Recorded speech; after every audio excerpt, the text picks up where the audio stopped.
Hi everybody. Y'all want to know what's going on with me. And I know I've been acting a little strange. And I'm going to explain the whole thing. Right now, right here, right now. You see, a long time ago there was a code put in place in the Christian church if things started going wonky. And if you ever had a problem, you were to reach out to a pastor and tell him what was going on, but you were to use the King James Bible to do it. And I knew that Pastor Alan Jackson knew Chad Robert Shawn. And I didn't want to make it very obvious of what I was saying. At first, I was just interested in his church, granted. And I was going to his church, and I really liked it. And I liked doing all the little Bible verses. It was fun. But then when I put a call for help to him, he totally ignored me. And so did Chad Robert Shawn, because they listen or read a soft gospel. You see, the point is, like when you call for help from a pastor, he's supposed to send a whole bunch of people for your problem with Bibles, like a prayer team, a legit prayer team, especially when it's a violation of the Constitution of the United States. And no, I'm not talking about the one they committed last night or a couple nights ago when President Trump was charged with and convicted. We have a president that's been convicted. If you're not aware that things are bad now, you'll never be. But I'm going to explain to you why I've been acting weird. So I'm going to take you on a journey. This is my house, by the way. I don't bother anybody. I have a 1/4-acre garden. That's a hint. Come over here. So these two stars right here, that just represents that I have 2 sons serving, and this one says combat veteran. Yeah, I love country music for some reason, but Desert Storm veteran, gosh, I'm a combat veteran from that. Afghanistan war veteran, I don't claim to be a whatever it is. No, I'm a war veteran of that war because I worked for missions for the State Department. I was there, and the president that's in charge now surrendered that country that we had already won. I still will never get over the fact that we surrendered to a foe we conquered. I like to surf. That means I walk on water. It was a metaphor. It was a metaphor. Telling you that I surfed was a metaphor. But the biggest shame was, see, if you don't understand what the King James Bible is, then, and you don't listen to your pastors, like in 1978, when they come up with a great plan of how we can never let this happen again, like Bonhoeffer.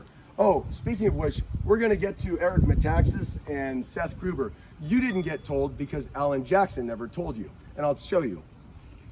Here, I'll show you first who I am, though, because those of you who already know are about to crap, okay? Here. I am, well, first I was a United States Marine, okay, and a combat veteran, but we already covered that. Afterwards, I served the Pittsburgh Police Department for many years until I got hurt real bad.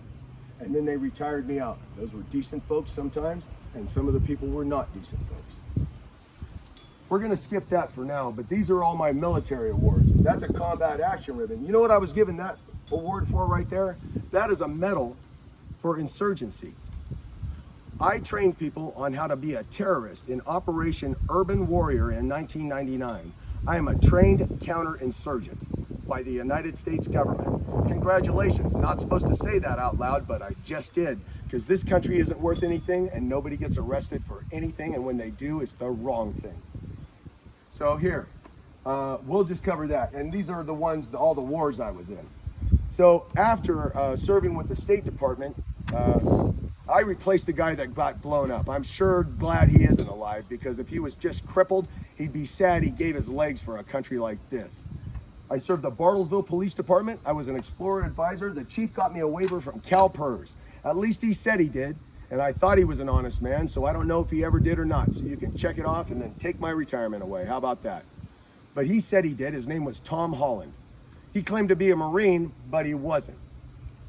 How about that? Talk about getting a job by using some false information.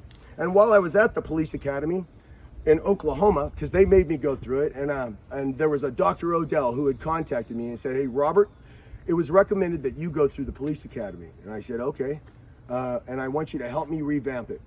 And I said, "I will." He goes, "Okay, so when you go through, you're going to help me revamp it. You're going to go through as a student, and when you graduate, you and another student will be awarded your advanced certificate in law enforcement. It's the first time in history it's ever been done, but the other guy is an elected official and he's upset, so he wants to be the first name called, okay? Elected official. So I said, okay, no problem. I said, okay, I'll do that. Even though I was the one that did all the work, I know he did not do all the work because I am the one responsible. In fact, if you go to the Ada, Oklahoma Police Academy and open up the back of the flag, there's something in there. Yeah, there really is. Go in there, Ada, Oklahoma. Go to your case right now and see if there's anything in there. All right. So then we're going to cover this. After all that, okay? After all that, let's see. I was a park ranger for a little bit. And after that, I really liked it. It was hard work out in the sun. And I was over at Prince's Place, and I had a good friend there. His name was Frank Barbuti, and he was my manager, and he was a decent fella. And he got me straightened back to Christ. That's what friends do. Let's see. I've already covered the combat Marines. Oh, and funny. Here, now we're back on this end. The other thing is, I am actually the chaplain of Camp 1316 in St. Augustine, Florida, of the Sons of Confederate Veterans. And you see this? These are awards right here for my military service in wars. I got 3 of them. How many of you got 3 of them? How many of you have served me 3 times? So let's go on. This is my old unit. These guys were solid. And Richborn, you're a hell of a guy. So yeah, I'm actually the chaplain. I actually put it online, a picture of me on the mantle. Hearth and home, guys. Hearth and home. You protect hearth and home. I've had these flags up here. Let us alone and trust in God. And I'm going to get to why I'm upset. Oh, there is one thing. I did go to Mighty Oaks. And Chad Robichaud, you either are Hananiah or you don't know because you're following soft gospel Alan Jackson. Right there. Mighty Oaks. Russ, this is the pillowcase I owe you. Right there. And I was going to mail it. I just haven't got Facebook anymore. I found it. So come on. I'll show you why I'm upset. Because Sharif Frederick, the deceiver, Rick Staley, should be in prison for treason, 2 weeks to flatten the curve. Second, Fourth Amendment violator. Okay, and I'm saying this because I was in the EOC for 90 days, or less or more, but around 90 days at the first of the Rona, and I heard every single bit of what was said in there. And I know they had recordings, and they may have ruined them by now, because I've been sounding the alarm since March 29th. And I'll say it right here. Sheriff, and this is going to be on my lawn, and I'll explain the rest. Sheriff Rick Staley's deputies knowingly and willingly and enthusiastically served a search warrant on my residence with knowledge of forethought that it contained false and misleading information. My son was taken into custody when 2 men jumped him for preaching Jesus. He won the fight. They ran away. He came home. Deputies came to my home, and since he wouldn't make a statement, they shackled him. They sure as shit shackled him. And he's been in the Flagler County Jail ever since. And I want Bibles, not guns. That's why I was yelling about the King James Version of the Bible. I want you to show up with that. Nothing else. You show up with some soft gospel shit, I know you're a pussy and I don't want you in this battle. I want Bibles, not guns to the Nazarene Pass, Chad and Alan. I want Bibles right here, right now. If you know me and you don't get here within 3 days, yeah, just like Jesus, that's what I was putting out there. If you know me and you don't get here within 3 days or are still on the way, don't call yourself a man ever, and America is dead. And I'm keeping these 3 because those are the last 3 I'm going to say at the end. If you don't know me and you are on the way, the same. Don't you ever call yourself a man. And my transgender daughter, that is an abomination, but I still want you here. I yelled Bonhoeffer, and you 2 kept talking. Yeah, that's right. And you 2 kept talking. And that's how I knew Alan Jackson was American Antichrist. Because Eric Metaxas, you didn't show, because Alan didn't tell you, because he reads the soft gospel. Seth Gruber, the same. American Antichrist to me, Alan Jackson. And like I said, Chad Robichaud, you're either Hananiah or you're just following the Antichrist. Alan reads a soft gospel and thought I wanted to join them to save Tennessee. I was trying to save all states because our Constitution is worth more than just Tennessee. So here is who I am. The first victim. President Trump was right. He said it. He said it on the news after he got convicted of 35 bullshit counts, and I don't see a fucking guy doing nothing. Pray to God and come here. This is either, because you know, I've been yelling since March 29th, so whatever plan you have ain't this.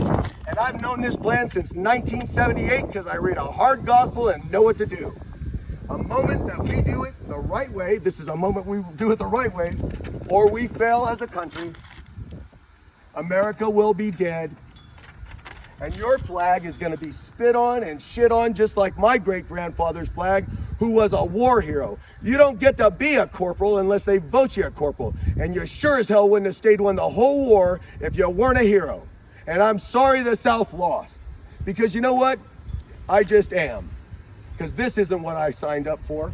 This is not who I defended, and this is not what I signed up for at all. I thought you guys were men and I had a bigger chest, so I went out and served and led. But you guys are not here, and I don't know what's going on. But didn't any of you people think, except for Rich Bourne, gosh, Mike Long, he asked about my mental health.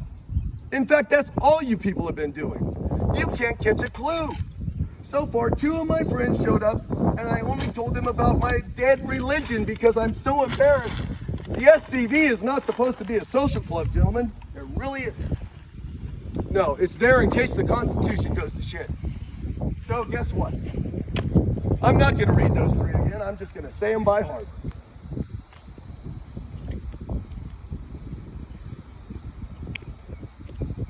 If you're a man in America, and I even posted my address on the internet. I did.